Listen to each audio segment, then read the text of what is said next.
नमस्कार साथियों, आपका यूपीपीसीएस हिंदी मीडियम चैनल में स्वागत है। और हम लोग पॉलिटी की सीरीज जो हमारे यूपीपीसीएस प्री जो 12 जून को एग्जाम होने वाला है उसके लिए हम लोग डिस्कस कर रहे थे। हम लोग जो विगत 10 से 15 वर्षों के जो सवाल हैं वो हल करने का प्रयास कर रहे थे और जानने का प्रयास कर रहे थे कि किस प्रकार का जो पैटर्न है हमारे आयोग द्वारा उस पर सवाल पूछे जाते हैं। ठीक है, तो जिस प्रकार से राष्ट्रपति एक बड़ा इंपॉर्टेंट टॉपिक है, उसी प्रकार से राज्यपाल भी एक बड़ा इंपॉर्टेंट टॉपिक है। तो राज्यपाल को हम जरा सा देखेंगे और समझने का प्रयास करेंगे कि क्या क्या हमारे एग्जाम के हिसाब से इंपॉर्टेंट है। तो इसको हम 2-3 पार्ट में डिस्कस करेंगे, साथ साथ में सवाल भी हल करते चलेंगे जो विगत वर्षों में पूछे गए। देखिए, आपको एक चीज बताता हूँ। जैसे राज्यपाल हो गया, राज्यपाल के अलावा जो इसमें इंपॉर्टेंट आता है, राज्य की जो कार्यपालिका होती है उस पर विधानमंडल भी थोड़ा सा इंपॉर्टेंट है। और विधान परिषद ये दोनों इंपॉर्टेंट क्यों हो जाते हैं इस साल? इसलिए इंपॉर्टेंट हो जाते हैं क्योंकि इसका भी चुनाव हुआ है हाल में, और इसका भी चुनाव हाल में अभी चल रहा है जब मैं ये रिकॉर्डिंग आपके साथ शेयर कर रहा हूँ। इस समय एमएलसी का चुनाव भी चल रहा है और आपके विधानमंडल का भी चुनाव अभी अभी जस्ट हुआ है, जिसमें बीजेपी पूर्ण बहुमत में आई है, सरकार बनाया है इसने। तो राज्यपाल को हम जरा देखेंगे, राज्यपाल से संबंधित क्या इंपॉर्टेंट चीजें हैं उनको जरा सा एक बार ओवरव्यू देख लेते हैं, फिर सवालों के माध्यम से उसको हल करेंगे। तो ये आपको पता है, राज्य की कार्यपालिका का जो इंपॉर्टेंट उल्लेख है वो अनुच्छेद 153 से लेकर 167 यानी 167 तक दिया गया है। इससे बोला गया है राज्यों का प्रशासन कैसे होगा, क्योंकि आप जानते हैं भारत एक परिसंघीय शासन व्यवस्था है, मतलब संघ है भारत का। और यहाँ पर जो राज्य है वो भी संविधान से चलता है, और आपका जो संघ सरकार है वो भी संविधान से चलती है। राज्य कार्यपालिका के अंतर्गत, जैसे केंद्र कार्यपालिका के अंतर्गत राष्ट्रपति आते हैं तो यहाँ राज्यपाल आएंगे, वहां प्रधानमंत्री हैं तो यहाँ मुख्यमंत्री हैं, वहां मंत्रिपरिषद है तो यहाँ पर भी मंत्रिपरिषद है, और राज्य के महाधिवक्ता एडवोकेट जनरल, ठीक है, यहाँ पर। तो वहां पर कौन हो जाएगा? वहां पर आपके हो जाएंगे अटॉर्नी जनरल। तो 4 लोग यहाँ पर भी सदस्य होते हैं, वहां पर भी आपके 4 लोग सदस्य हो जाएंगे। तो ये थोड़ा सा कंपैरिजन मैं आपको करता जाऊंगा तो इससे क्लियरिटी वहां पर भी आती जाएगी। जिस प्रकार से संघ की कार्यपालिका शक्ति जो है राष्ट्रपति में है, वैसे यहाँ पर राज्य की कार्यपालिका शक्ति वो राष्ट्रपति आपके राज्यपाल में है। तो आपको जब भी उत्तर प्रदेश आयोग से, जिसकी आप तैयारी कर रहे हैं, कोई भी संवैधानिक या गस्टिक पोस्ट आपको मिलती है तो बकायदा उसको राज्यपाल द्वारा नियुक्त किया जाता है। ठीक है ना, राज्यपाल उसकी नियुक्ति देते हैं। यहाँ पर देखिए, संघीय शासन की भारतीय संघ में जो शासन संसदीय शासन प्रणाली को अपनाया गया है, उसी ओर भारत की एकता और अखंडता के लिए राज्यपाल को दोहरी भूमिका दी गई है। देखिए होता क्या है, राज्यपाल जो है एक प्रकार का केंद्र सरकार का एक व्यक्ति है जो राज्य सरकार की जो कार्यपालिका है उस पर नियंत्रण रखने के लिए, ताकि राज्य जो है वो केंद्र से बिल्कुल अलग नहीं हो जाए, अपना अलग तरीके से व्यवस्था नहीं चलाए। एक प्रकार का वो व्यक्ति है जो बताता रहता है राष्ट्रपति को। तो इसलिए राज्यपाल जो है राष्ट्रपति के प्रति उत्तरदायी होता है, राष्ट्रपति ही राज्यपाल की नियुक्ति करते हैं। तो चलिए थोड़ा सा देख लेते हैं राज्यपाल के बारे में। 153 153 में कहा गया है कि प्रत्येक राज्य का एक राज्यपाल होगा, प्रत्येक राज्य का एक राज्यपाल होगा। हालांकि इसको संविधान के संशोधन द्वारा यह भी बोला गया था कि ये आवश्यक नहीं है कि एक राज्य का एक ही राज्यपाल हो। तो ये किस संशोधन द्वारा किया गया था? इस 7th संशोधन 1958 के द्वारा किया गया था कि 2 या 2 से अधिक राज्यों का एक व्यक्ति राज्यपाल हो सकता है। तो यहाँ पर जैसे अभी उत्तर प्रदेश की जो राज्यपाल नहीं है उनको एमपी का भी राज्यपाल बनाया गया था। तो परंतु एक व्यक्ति को 2 या 2 से अधिक राज्यों को राज्यपाल नियुक्त किया जा सकता है। तो ये 7वें संविधान संशोधन द्वारा ऐसा व्यवस्था की गई थी। 154(1) इसमें क्या बोला गया है? राज्य की जो कार्यपालिका शक्ति है वो राज्यपाल में निहित होगी और वह प्रयोग स्वयं या अपने अधीनस्थ अधिकारियों के माध्यम से करेगा। तो सारे काम जो है वो राज्यपाल के नाम से किए जाएंगे। एक इंपॉर्टेंट नोट टाइप का है ये, राज्यपाल का पद आखिर लिया किससे गया है? तो मैंने आपको बताया था कर्नाटक की हमारी संसदीय व्यवस्था को अपनाया गया है। क्यों? कि कर्नाटक की जो व्यवस्था है उसमें केंद्र सशक्त है, केंद्र को मजबूत बनाकर संघीय प्रणाली बनाई गई है। तो वहीं से ये राज्यपाल का पद भी आया है, क्योंकि राज्यपाल जो है यहाँ पर राष्ट्रपति द्वारा नियुक्त एक नुमाइंदा है जो राज्य पर जाकर केंद्र सरकार को जानकारी देता है, राज्य से संबंधित अगर कोई बात होती है। राज्यपाल की योग्यताएं क्या होनी चाहिए, वो कौन व्यक्ति राज्यपाल बन सकता है। ये योग्यता जो है अनुच्छेद 157 में दी गई, ये याद रखिएगा, योग्यता 157 में दी गई है। और आपका 153 में राज्यपाल की बात की गई है कि एक राज्यपाल होगा, वह भारत का नागरिक हो और वो 35 वर्ष की आयु पूर्ण कर चुका हो। केवल इतनी ही दो ही आपकी विशेषताएं इसमें पूछी गई है। इसके बाद देखते हैं राज्यपाल की पदावधि क्या होती है। तो पदावधि के बारे में 153 में ही है जानकारी। राज्यपाल जो है राष्ट्रपति नियुक्त करते हैं, तो राष्ट्रपति के प्रसाद पर्यंत तक वो पद धारण करेगा। सामान्यतः अगर कोई स्थिति विकार नहीं होती है तो 5 वर्ष तक वो पद पर रह सकता है, या उसको वह पद त्याग करना चाहे तो कर सकता है, या वो राष्ट्रपति उनको हटाना चाहे तो हटा सकते हैं। राज्य का राज्यपाल जो है निर्वाचित नहीं होता, ये आपको पता है, इसको राष्ट्रपति द्वारा नियुक्त किया जाता है डायरेक्ट। राज्यपाल अपने पद की अवधि समाप्त हो जाने पर भी तब तक अपना पद नहीं छोड़ेगा जब तक कोई दूसरा राज्यपाल उसकी जगह पर नहीं आ जाता है, पद ग्रहण नहीं कर लेता है। यही बोला जाता है, सारे अधिकारियों के लिए भी यही बोला जाता है, जब तक आपका उत्तराधिकारी पद ग्रहण नहीं करे तब तक आपको जगह नहीं छोड़नी। राष्ट्रपति राज्यपाल को एक राज्य से दूसरे राज्य में स्थानांतरित कर सकता है। ये तो आप जानते हैं, स्थानांतरण की शक्ति, नियुक्ति की शक्ति जो है राष्ट्रपति के पास होती है, और वह शेष अवधि तक कार्य करेगा। सामान्य जो माना जाता है कि 5 वर्ष तक चुने जा रहे हैं, तो अगर ऐसा कुछ किया जाता है तो वो शेष अवधि तक वहां पर कार्य कर सकता है। वो चाहे तो राष्ट्रपति को संबोधित कर एक अपना हस्ताक्षर के साथ एक अपना की त्याग पत्र दे सकते हैं, ठीक है, रिजाइन कर सकते हैं अपने पद से। राज्यपाल को किस आधार पर राष्ट्रपति हटाएंगे, इसका कोई भी आधार संविधान में लिखित रूप से नहीं दिया गया है, संविधान इस पर मौन है। या एक से अधिक बार राज्यपाल नियुक्त किया जा सकता है, ये भी सत्य है, इस पर भी कोई प्रतिबंध नहीं है। आगे चलते हैं। राष्ट्रपति के मामले में ऐसा नहीं माना जाता है, राष्ट्रपति में ऐसा कोई प्रतिबंध नहीं है कि कोई एक व्यक्ति 2 बार राष्ट्रपति नहीं बन सकता है। डॉक्टर एपीजे अब्दुल कलाम के लिए बोला गया था कि इनको दोबारा से बनाया जाना चाहिए, लेकिन नहीं बनाया गया। ऐसी प्रथा है हमारे यहाँ, जो एक बार राष्ट्रपति रह लिया तो उसको दोबारा राष्ट्रपति नहीं बनाया जाता है। जनरली ऐसी प्रथा है, डॉक्टर राजेंद्र प्रसाद 2 बार राष्ट्रपति रहे हैं हमारे, उसके बाद ऐसी प्रथा रही है कि एक व्यक्ति एक बार ही राष्ट्रपति रहा है। इसके बाद शपथ के बारे में, शपथ हमारे 159 में दी गई, ये आपको थोड़ा सा पता होना चाहिए, ठीक है ना। क्वालिफिकेशन आपको 157 में दी गई है, शपथ जो है 159 में दी गई है। और जो ये शपथ है, राष्ट्रपति उपराष्ट्रपति की शपथ जो है संविधान में ही लिखी है, अनुसूची में नहीं लिखी है। अनुसूची और संविधान में थोड़ा सा फर्क है। संविधान के जिस अनुच्छेद में शपथ की बात की गई है, वहीं पर शपथ लिखी हुई है राष्ट्रपति की और उपराष्ट्रपति की। ठीक ऐसे ही राज्यपाल की 153 में जब दिया गया है, 159 के तहत वो शपथ लेते हैं, तो अनुच्छेद 159 में ही उस शपथ का जिक्र भी है, अनुसूची में नहीं। तीसरी अनुसूची में शपथ और जो संविधान की पोस्ट है उनकी दी गई, जैसे मंत्री है, सांसद है, और आपके न्यायमूर्ति हैं, मुख्य न्यायाधीश हैं, इन सबकी शपथ दी गई है। वेतन और भत्तों के बारे में क्या जानकारी है। इनको जो वेतन है, राज्यपाल जो जहां जिस राज्य का वो राज्यपाल होगा, संसद विधि द्वारा अवधारित करेगी, ठीक है। जो उपलब्धि, भत्ते, विशेषाधिकार है, संसद एक विधि द्वारा निर्धारित करेगी, और जिस राज्य का वो राज्यपाल होगा, राज्य वो संबंधित राज्य अपनी संचित निधि से वो पैसा देगी। यदि एक व्यक्ति 2 या 2 से अधिक राज्यों का राज्यपाल नियुक्त हो जाता है, तो उसको जो वेतन है, ये नहीं कि 5 लाख इधर मिल रहा, 5 लाख उधर भी मिलेगा, मिलेगा उसको 5 लाख ही, लेकिन 2.5 लाख, 2.5 लाख दोनों जगह आपको बांट दिया जाएगा, दोनों राज्यों में। राष्ट्रपति आदेश द्वारा वेतन तथा भत्ते उन राज्यों के बीच निश्चित अनुपात में आवंटित करेगा। यह व्यवस्था 7वें संविधान संशोधन द्वारा की गई थी, जिसमें बोला गया था कि एक व्यक्ति 2 या 2 से अधिक राज्यों का राज्यपाल हो सकता है। चलिए आगे जरा सा देखते हैं इसमें क्या इसमें पूछा गया है। ये देखिए, थोड़ा सा मिस्टेक ये, राज्य सरकार का कार्यकारी अध्यक्ष संवैधानिक प्रमुख कौन है। तो कौन है संवैधानिक प्रमुख, राज्यपाल।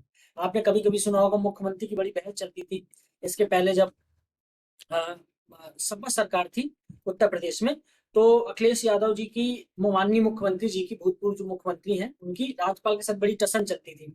ऐसे ही आप देखेंगे जहां पर केंद्र सरकार का जो राज्यपाल है उनके द्वारा नियुक्त है, और जो अगर राज्य सरकार में संबंधित पार्टी सरकार नहीं, तो बड़ा टसल टाइप का देखने को वहां मिलता है।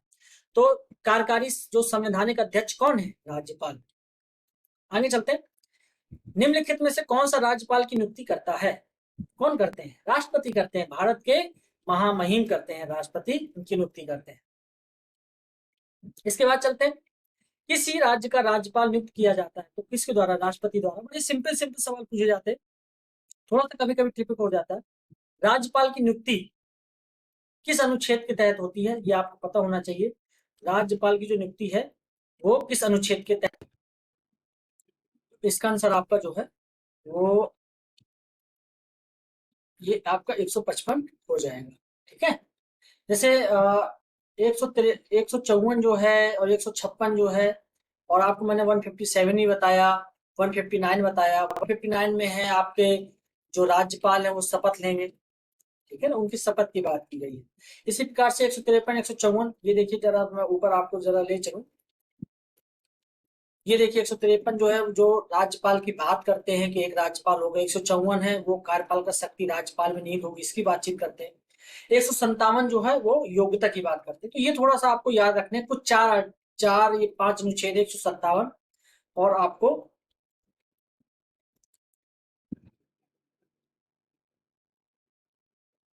ये सब आपको याद रखना है। ये 155 के तहत राज्यपाल की जो नियुक्ति है संविधान के अनुच्छेद 155 के तहत होती है। 153 कहते हैं एक राज्यपाल होंगे। 154 जो बोलते हैं वो कार्यपालिका शक्ति जो है राज्य की, वो राज्यपाल के अंतर्गत निहित होती है। तो ये जो आंसर है वो 155। ये डायरेक्ट पूछे जाते थे पहले, लेकिन आज भी पूछे जा सकते हैं। यूपीपीसीएस में कोई अंतर नहीं है। ये हाल का पूछा भी गया है, ये करीब 2016 प्री का सवाल है, यूपीपीसीएस प्री 2016। इसके बाद चलते हैं।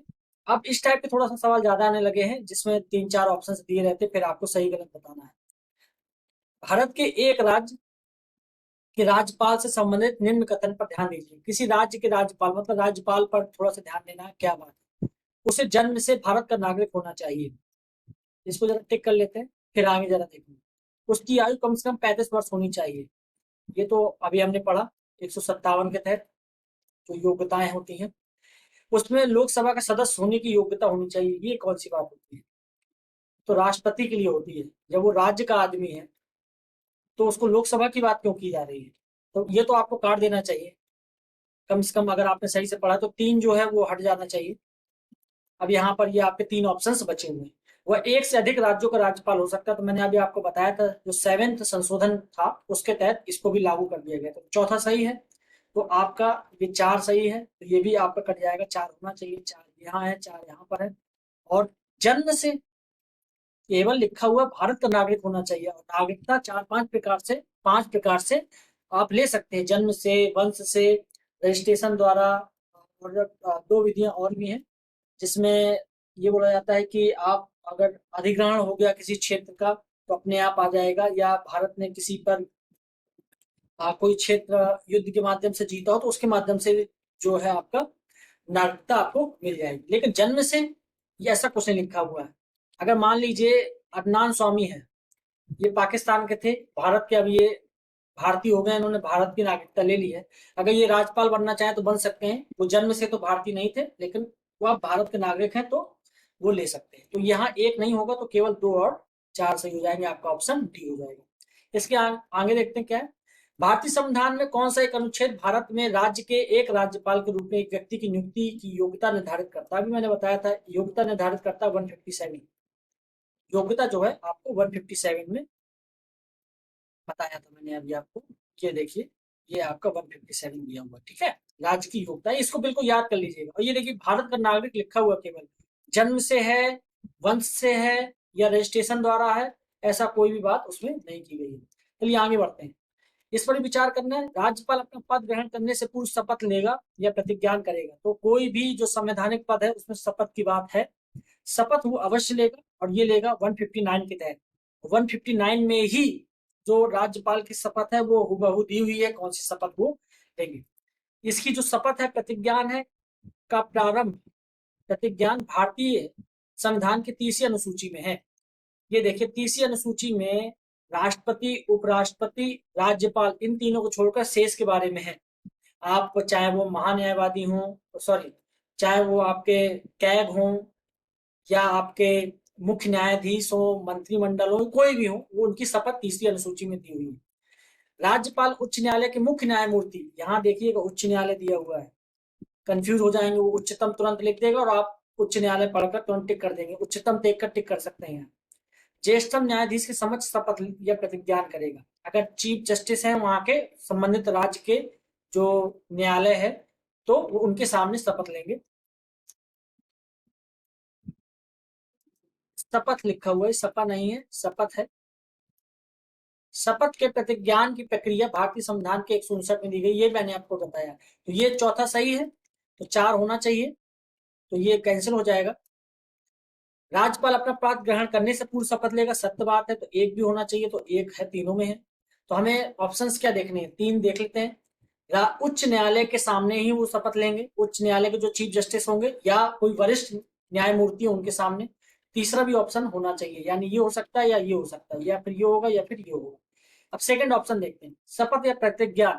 तीसरी अनुसूची में इनकी शपथ नहीं है, ना राष्ट्रपति की है ना उपराष्ट्रपति की है। उनकी बकायदा संविधान के जिस अनुच्छेद में शपथ की बात की गई है वहीं पर उनकी शपथ भी लिखी हुई है। तो ये 159 में है, तो 159 में इसकी शपथ भी लिखी हुई है। तो 1, 3 और 4, दूसरा ऑप्शन गलत हो जाएगा। 1, 3 और 4 ऐसे ही। आजकल प्रश्न ऐसे ही आने लगे, थोड़ा सा टफ लेवल के।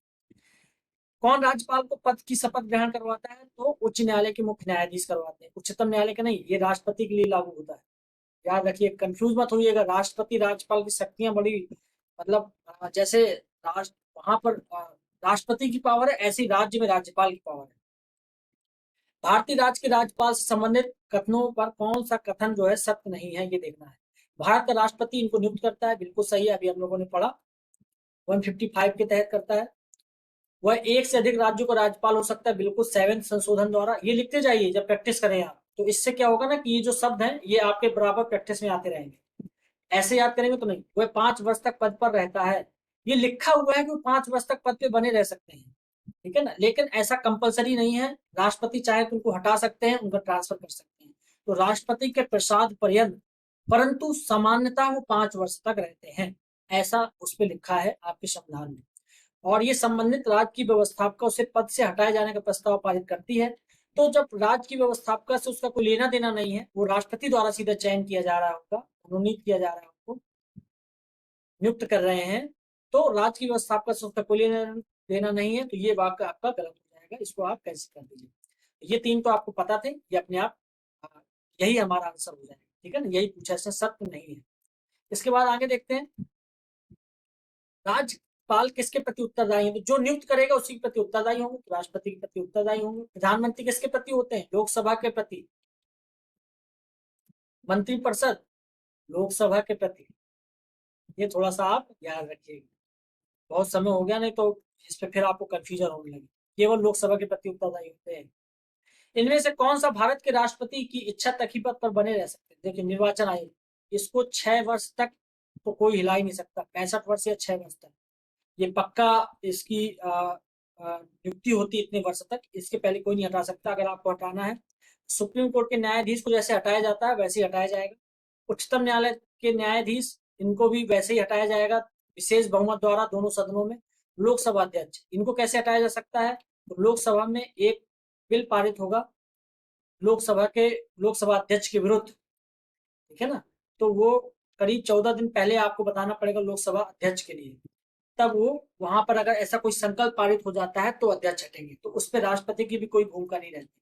यहाँ केवल ऐसा पद है राज्यपाल, ये प्रसाद पर्यंत तक रहते हैं, लेकिन समान अवस्थिति में ये 5 वर्ष तक अपना कार्यकाल निभाते हैं। इसके बाद देखते हैं, राज्यपाल के वेतन और भत्ते दिए जाते हैं। मैंने आपको बताया, राज्यपाल जिस राज्य के राज्यपाल होंगे उसी राज्य के संचित निधि से ही दिया जाएगा। संचित निधि को इंग्लिश में कंसोलिडेटेड फंड कहते हैं, ठीक है, तो ये कंसोलिडेटेड फंड ऑफ स्टेट की बात है, तो ये आपका आंसर हो जाएगा, कंसोलिडेटेड फंड ऑफ स्टेट।